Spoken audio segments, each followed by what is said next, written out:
One time I called up my baby brother and I was like, hey, I need you to watch Miriam for the weekend. And he said, absolutely, I can do that. And I said, perfect. So then I drove on up to where he was because he was in college at the time and he was living in a college house, which we've all lived in a college house. Anyway, it's this college house. He lives there with 50 million boys. And I pull up because it's the first time I've ever been there. And I text him. I'm like, hey, I'm outside. And he texts back. He's like, oh my gosh, I'm so sorry. This errand I'm running is taking extra long. I'll be there in a minute. I was like, no problem. So because of who I am, I start unloading all of Miriam's luggage because she had a lot, even though she was only gonna be there for 48 hours, but she needed all of it because it was really important.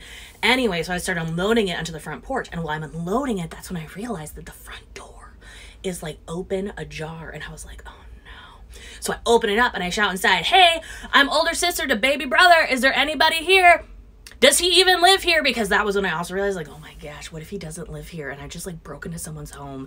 But then I looked over and I saw on like the family room, dining room table thing, they had a bunch of tannerite, which is an explosive, as well as a bunch of beer. So I was like, no, he would have this. So then I shout again, like, hey, is there anyone here? Nothing. But then I started to get a little panicked because I'm like, if this isn't his place, this is not a great place to just awkwardly break into. So then me and Miriam go and we sit in the car and we wait, and he shows up.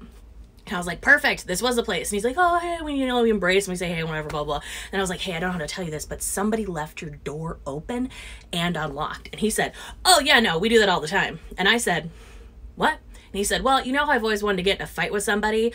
Well, we kind of decided as, a house that we would just leave the door open and unlocked all the time, because if somebody tries to break in, like, I would finally get my opportunity to fight somebody because nobody ever wants to fight me. And I went, what?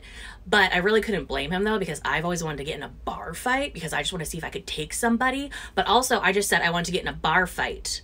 It doesn't mean I'm going to leave my door open and unlocked for anybody to come in and hope that they're there just to fight me and not to murder me.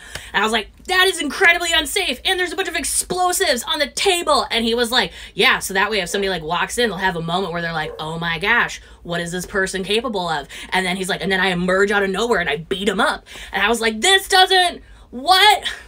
Why would you? And then I was like, oh my, like, you can't.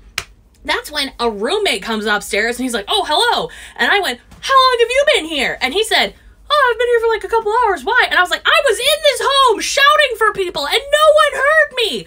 And they were like, oh, this might be the flaw in the system we weren't prepared for though. And I was like,